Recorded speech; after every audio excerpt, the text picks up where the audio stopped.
Thumpers, welcome back to another trailer reaction from Hyper RPG. We are here to do a Super Bowl trailer reaction for Solo, a Han Solo Star Wars movie. AKA, how many times can we put Solo in a title? Finally, we're getting a trailer, or a sneak peek at least. The full trailer launches This tomorrow. is a teaser. Yeah. I also was kind of in denial that this movie was actually happening. I think a lot of people were, honestly. Yeah. I'm so. You know what? I'm pleasantly surprised that something exists. Yeah. Well, this is, I'm sure everyone watching this knows, but this is the Frankenstein monster that is a Ron Howard, Lord and Miller Yeah.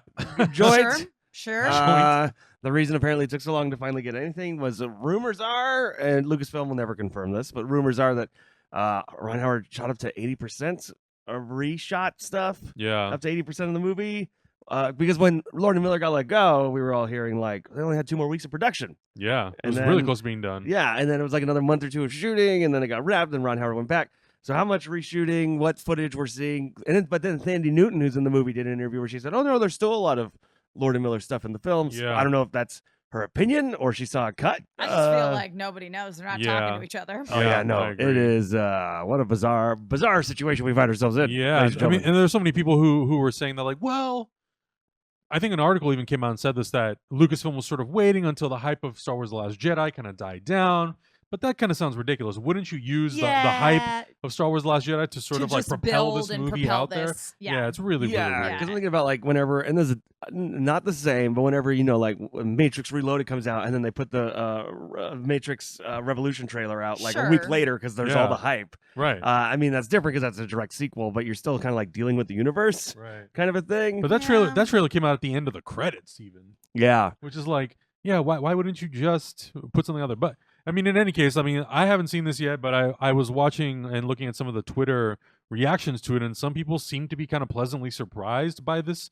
It is only 45 seconds or so whatever this is, I mean, I'm hoping, that visually it delivers something that will kind of hype me up for tomorrow's trailer reveal, which we will be also watching. Yeah, of course.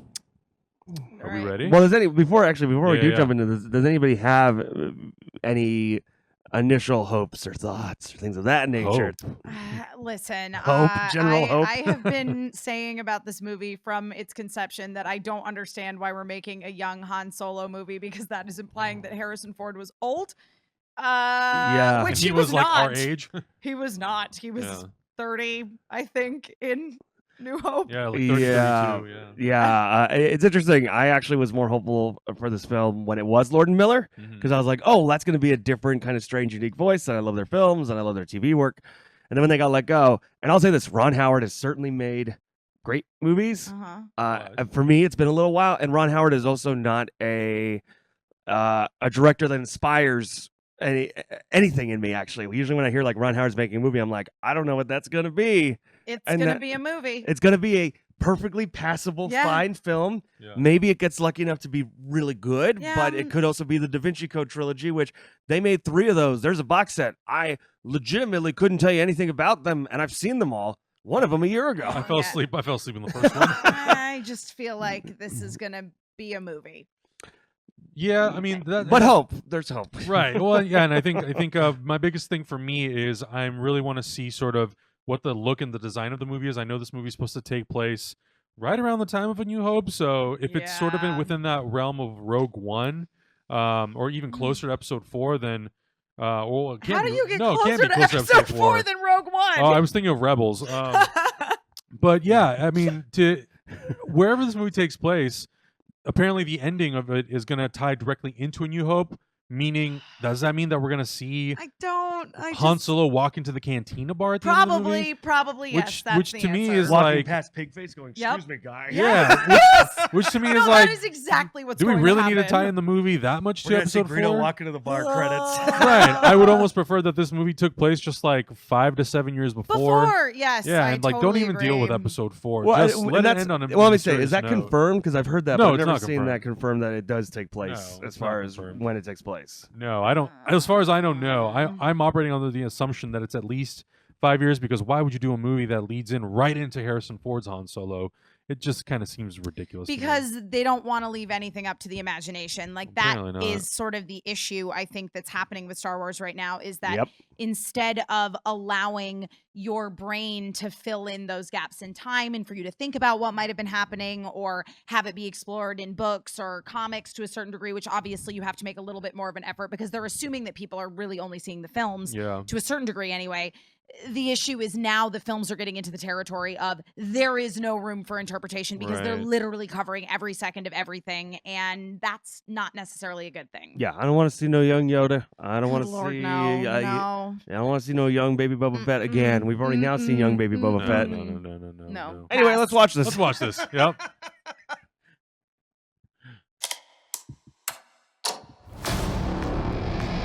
So you want to make a difference? Yeah. Trust me, you're gonna love it. Who wants to make a difference? Why? And which branch are you interested in joining? I'm gonna be a pilot. Best That in the freaking galaxy. speeder looks like a Jeep. Crispy Millennium Falcon.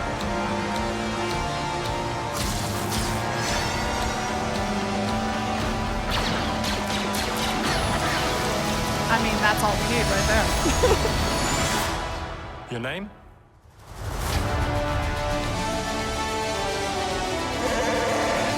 Oh, I do not like that remix of the theme. Is that Girl, that's the club mix. Come on now. Oh, Is that yeah, the- there's that. All that's missing is a little Yeah, action. I mean, we know John Williams was doing, was gonna do the theme. Is that it? No, he is doing the score. Yeah, not the No. score, not the score. He's just doing the theme. Oh, I thought John Williams was coming. No, in no, no, doing the no, score. no. I think Mark Mothersbaugh might. I could be wrong about that, but I know he's only doing the theme. Oh, interesting. He's not. Let me look. Okay, I was pretty sure that I Yeah. read that John Williams was actually coming in and doing the score for the Han Solo movie. I think I actually believe that you may be correct, Adam, because there was a little bit of a controversy over it. It's the same Yeah. thing with getting rid of Lord and Miller and going with Ron Howard, where it's like, Right. okay, Lord and Miller were going to do something that was maybe a little bit more interesting. Ron Howard's a very safe choice. We know that Yeah. Ron Howard is a very tried and true director. He is going to deliver a film that is passable and enjoyable, but isn't necessarily something that we haven't seen before. So my understanding was that John Williams was also going to be Right. doing the score. No, he's doing the theme. John okay. Powell is the score. John Powell's doing the score. Oh, okay. okay, gotcha. Because they're keeping him on from Lord and Miller. Exactly. Lord and Miller, Right, he did the Lego movie.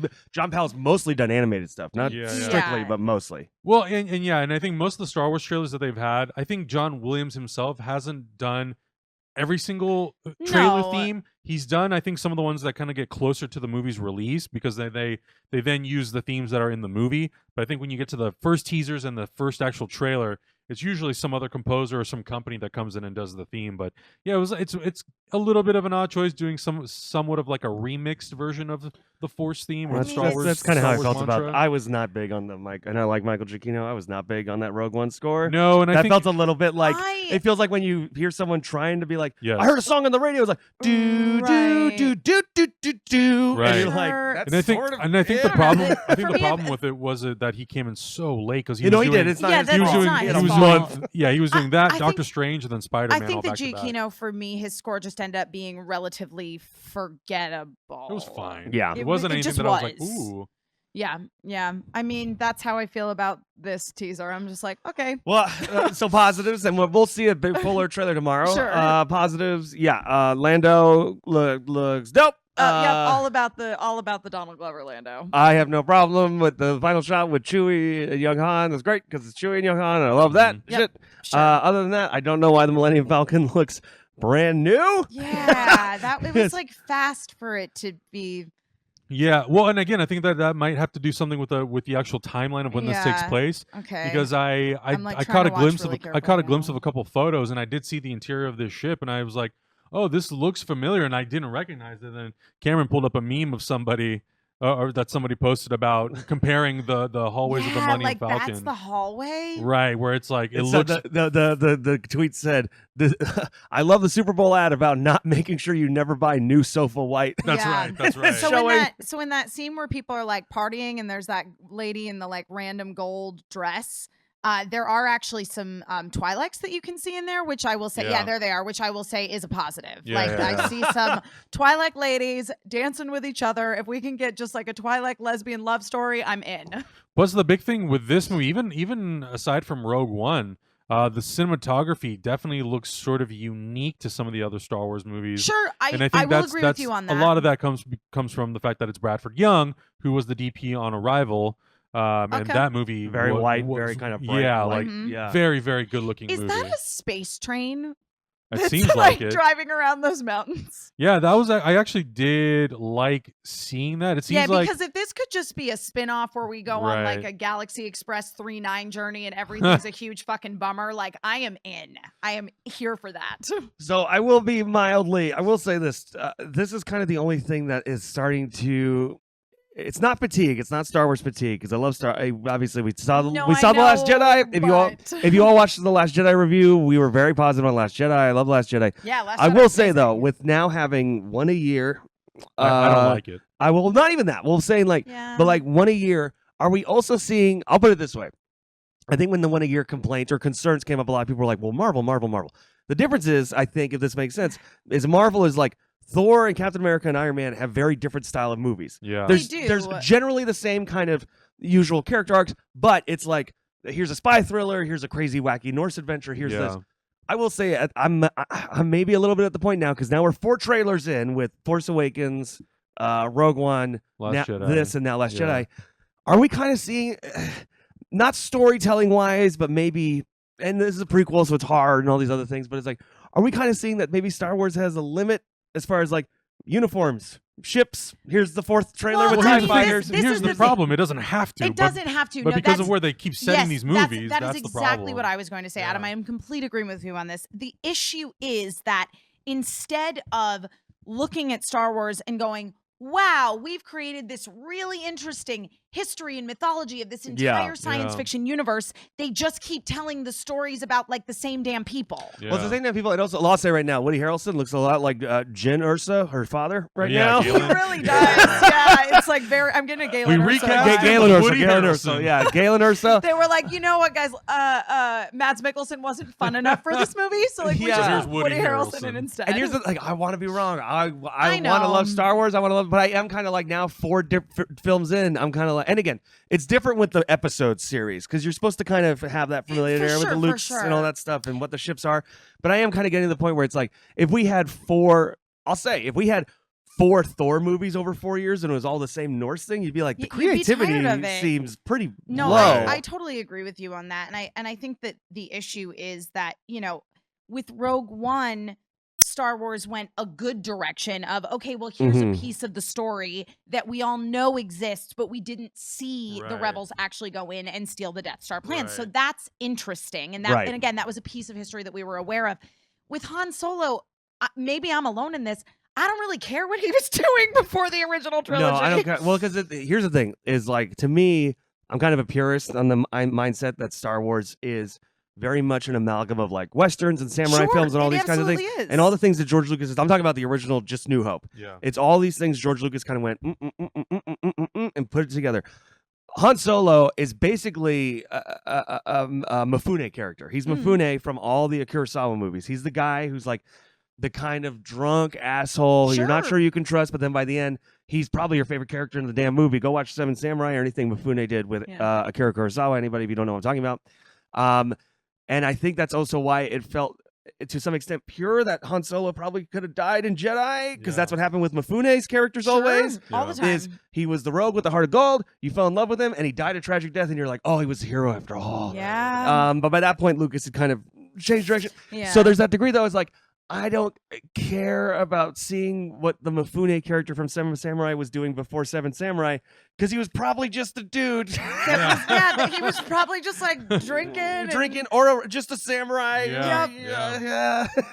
just kind of being an asshole. The thing that would have made me a little bit more excited about this movie is if it would have been maybe dealing with bounty hunters or maybe like Boba Fett or somebody, and they're working for Jabba the Hutt, and they're on each of these bounty hunters are sort of on these like. Their objective is the same, but we see the mission from different perspectives. I will and say- it different ends up movie being maybe than Han this, Solo. I will say there are things I don't want to see in this movie. I don't want to see fucking Jabba. I don't want to hear about No. Jabba. I don't want to hear about Oh. Boba Fett. Oh, but you I don't know want to hear we're about. Damn it, going you're to. gonna hate this movie, know probably. I don't we're want to gonna- hear about Jabba. I don't want to hear about Boba Fett. I don't want to see the Kessel Run. Oh, Cameron, then you're should skip definitely this going to be movie. You should disappointed. skip this movie. You should not watch this then. You should just watch Seven Samurai. Just instead. give me a fun space adventure. Don't just give me the fan service. Like I don't need to see it. I might be You're gonna proven see wrong, it. but I'm 98.6% sure that know. this Cameron, entire if you think movie you're is going gonna into this I movie, you're know. not going to see the Kessel Run in less than 12 parsecs. You're crazy. Well, there it is, guys. Yep. Solo, a teaser for Solo, a solo Star Wars solo movie. adventure. I mean, look, I will say this. And I am hopeful, and I want every movie to be good. I Yeah. really do. I do. Yeah. But I just also have to be honest about, like, I can't ignore the production history that we're aware of. I Yeah. can't Of course. ignore that, again, like, I'm seeing a fourth film with someone in Empire uniforms and going, like, can't we have different bad guys at this point? Yeah, Four yeah. films deep. Right? Well, and that's why, like, that's why I'm always like, can we get like Knights of the Old Republic or like something that's like thousands of years before that doesn't deal with any of this current mythology Sure. that we're so used to? One credit due, I yeah. will say, and maybe this will change tomorrow with the full trailer. Yeah. I have publicly complained that I want to see a Star Wars trailer where they don't play sad piano music versions of the themes that make us all go True. in trailer There's reactions. gonna be so many feels. This didn't have that. That's true. There wasn't like Yeah. Just wait till tomorrow. supposed to make us all cry. I hope that's not in the so I'll give them credit for that. That did not happen. Yep, There and wasn't I'm the sad piano version. So glad that we just freeze framed this on Yeah, you're welcome. Donald Glover as Lando Yeah, Calrissian. a lot of people on because- Twitter correctly said, "I want to see Lando, a Star Wars story." Yes, I would be way more Especially excited when if you this have was- when you have Donald Glover playing Yeah. the role. It's like just Yeah. give me that solo movie. Yeah. But yeah, I mean, it's a Super Bowl TV spot. They really will just pluck little highlight moments, which in this trailer were fine. It's a fun little 45 seconds, but I really honestly just care about the 2.5 minute trailer or whatever it ends up being tomorrow. And I want to see a little bit more of like, what is the story? Why should I care about this? What is sort of the, like, I'm already kind of sold on the Yeah. cinematography I think that aspect will of it, also but I need a little more. just be fine. I think they're really kind of banking on the fan service aspect here, and I'm Yeah. not buying it. We'll see if the Kessel Run delivers. Emma, where Cool. can everybody find you on the internet? You can find me all over the internet, wherever Emma Fifes are sold, at my name, Emma Fife, EMMAFYFFE. Cameron? Twitter.com/Jurassic Alien. Head over there. You'll see me plug in all kinds of things. And you just find me at Adam Havoc, obviously every single week on Hyper Heroes and on Cineverse with this guy. So make sure you guys subscribe right here to Hyper RPG for more videos.